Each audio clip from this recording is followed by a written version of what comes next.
Donc les smoothing groups, dans Blender, c'est vraiment similaire à 3ds Max. Il y a le même système de hard et smooth edge. Juste, ça va être appelé sharp au lieu de hard dans Blender. Il n'y a juste pas en plus ce système de numération de smoothing groups comme dans 3ds Max, mais le reste est vraiment similaire. Donc alors pour commencer, hop, je vais activer la cavity pour mieux visualiser les smoothing groups. Mais voilà, vous faites pas avoir si par exemple vous faites clic droit auto smooth et que vous voyez ces genres de petites lignes blanches, c'est pas des erreurs de smoothing groups ou de normal, c'est parce que vous avez la cavity d'activer. Hop, hop. Donc moi pour la vidéo, je vais la laisser activer. Si vous sélectionnez votre objet et que vous faites un clic droit, vous avez trois options, Shade Smooth, Shade Auto Smooth et Shade Flat. Comme on vient de le voir, le Shade Smooth, ça va faire appliquer comme un smoothing groups, donc tout va être smooth. Vous avez la possibilité quand vous l'activez de keep les sharp edge, je vais y revenir mais là pour le moment on n'en a pas, donc je l'active ou non ça ne change rien. Ensuite shade flat, c'est le dernier, donc là ça va appliquer un smoothing groups par face. Et le dernier, shade auto smooth, donc comme vous pouvez le voir ça va me rajouter un modifier smooth by angle qui est disponible ici aussi, et il va me donner un angle de 30 degrés. Ce modifier va être piné, comme on peut le voir ici avec la petite épingle. C'est aussi disponible ici si vous allez dans cette petite flèche. Il y a un drop-down menu qui va s'afficher et c'est ce pin to last. Vous voyez, si je le retire, hop, il disparaît. Qu'est-ce que ça fait? Ça fait le système de modifier de Blender. Il est inversé par rapport à celui de 3ds Max. C'est celui qui est en haut qui s'applique en premier, puis celui juste en bas, puis celui juste en bas, etc. Donc là, par exemple, si je rajoute un modifier, admettons bevel, donc qui est chanfrein de 3ds Max, vous voyez il se met en bas. Donc là il me fait d'abord les smoothing groups, puis après le bevel, puis après admettons un subdivision surface, etc. C'est de haut en bas. Si je fais un pin to last, hop, vous voyez qu'il reste en bas. Donc si je supprime mes deux premiers modifiers, que j'en rajoute un nouveau, donc un bevel admettons, hop, il va se mettre en haut. Et lui il va tout le temps s'appliquer en dernier. Donc voilà, petit tips par rapport au pin to last. Et pourquoi il est pin to last, c'est parce qu'il considère que les smoothing groups s'appliquent à la toute fin. Vous pouvez dans ce modifier augmenter ou baisser l'angle. Donc comme vous pouvez le voir, si je vais mettre 180, hop, ça va faire comme si j'avais fait un smoothing group sur tout mon mesh. Si je mets 1, ça fait comme si j'avais fait un smoothing groups tous les 1 degré. Donc là forcément il y en a un sur toutes mes faces, etc. Et on peut faire un linear sharpness et je vais vous montrer, ça va être par rapport au sharp edge. Donc, deux méthodes d'ajouter des smoothing groups en plus de cet angle là. Si par exemple je mets 45, voilà, il va donner ça. La deuxième méthode, c'est soit vous faites un shade smooth, vous vous mettez en edge mode, donc avec tab, vous appuyez sur 2, vous vous mettez en edge mode et vous sélectionnez vos edges que vous souhaitez être sharp. Comme par exemple ces deux edge loops là, et vous faites clic droit et là vous avez deux options, mark et clear sharp, juste en dessous des mark et clear seams qui est pour les UV, donc pour ajouter des coutures. Donc là je vais faire mark sharp et là ils vont apparaître en bleu. Donc là on peut voir que tout cette face loop là, le même smoothing groups, puis il y en a un deuxième là, puis un troisième là. Donc ça c'est la première méthode, vous vous mettez en shade smooth et vous laissez activer le Keep Sharp Edges et vous appliquez à la main. Vous pouvez aussi les appliquer par polygone. Donc si je prends tous ces polygones là, donc toutes ces faces, et que je fais 2, hop, la sélection va passer de face à edge. Et donc ça peut permettre de sélectionner des edges plus rapidement. Et là je peux faire un Mark Sharp. Donc par exemple si je sélectionne tous mes edges avec A, je fais un Clear Sharp.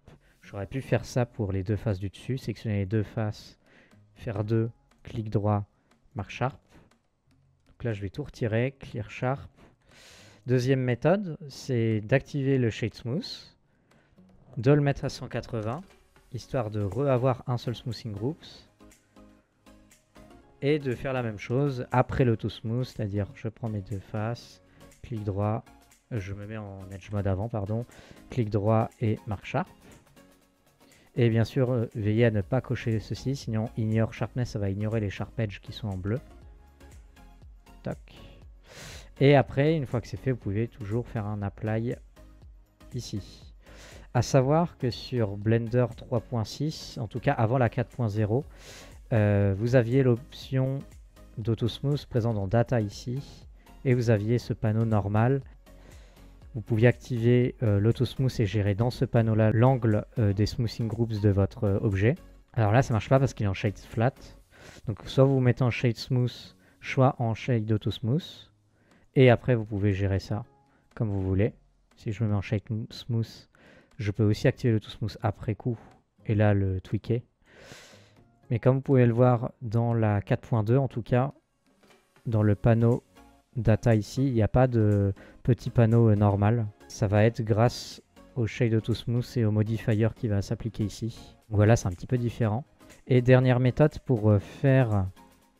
Je vais faire un clear sharp, faire un shade smooth, admettons.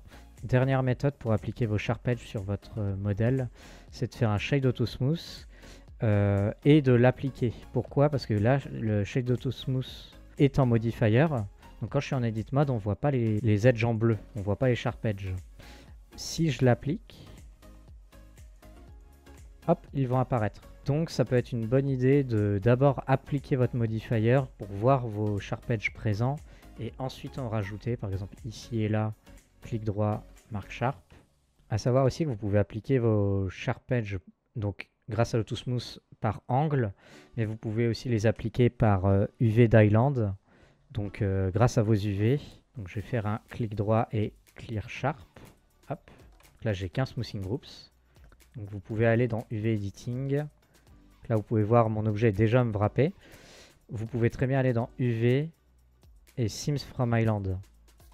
Donc là, si vous aviez déjà vos islands mais pas appliqués aux Sims dans votre mesh, bon bah ça va vous mettre vos cuts en rouge, donc vos coutures. Mais vous pouvez, grâce à ce petit panneau qui s'affiche en bas à gauche, faire un mark sharp.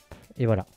Donc ça peut être intéressant de unwrapper votre objet avant d'appliquer aux smoothing groups. Comme ça, vous pouvez appliquer aux smoothing groups par UV Island. Et comme en général, si vous faites du baking, vous avez besoin d'une sim par UV Island, ça peut être intéressant.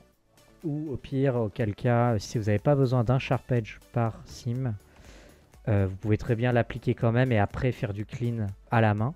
Donc, par exemple, admettons que cette face-là n'avait pas besoin de sharp. Je peux très bien le sélectionner, faire 2, clic droit et clear sharp. Et voilà, on garde ce sharp edge en bas mais pas en haut. Donc, ça peut être intéressant de les appliquer grâce à vos UV. Et inversement, si je fais un clear sim, mais on va y revenir sur les sims, je vais resectionner ma face en haut, clic droit, marque sharp.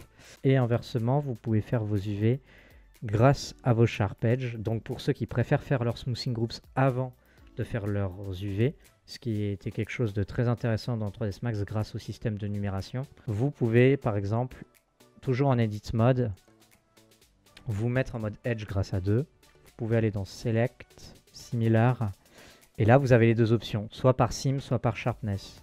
Donc là je peux sélectionner par sharpness, il va me dire no edge detected. Vous sélectionnez un edge qui est sharp, select, select similar et sharpness. Hop, il va vous sélectionner tous vos sims qui sont sharp. Et vous pouvez faire un clic droit et marque sim. Vu que c'est un cylindre, je vais aussi sélectionner un edge qui est ici. Faire un marque sharp.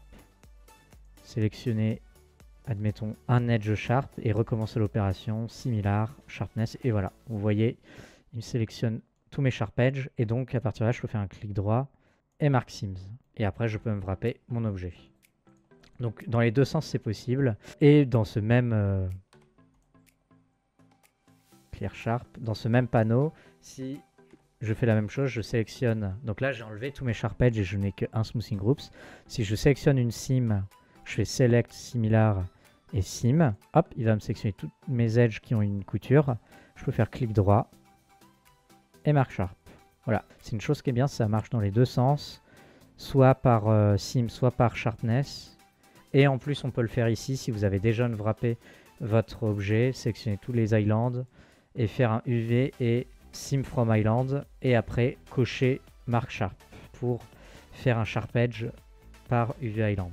Donc voilà un peu toutes les méthodes pour gérer vos smoothing groups, vos hard edge dans Blender.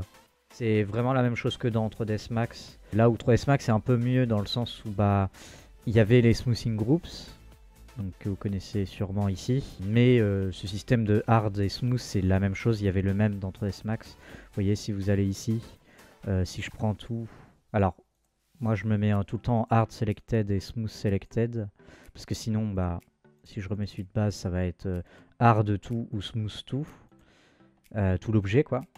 Hop, que si je me mets en selected ça va hard et smoother que ce que j'ai sélectionné. Donc par exemple là si je prends tout cette edge loop et que je fais hard, voilà, ça va hard tout ça.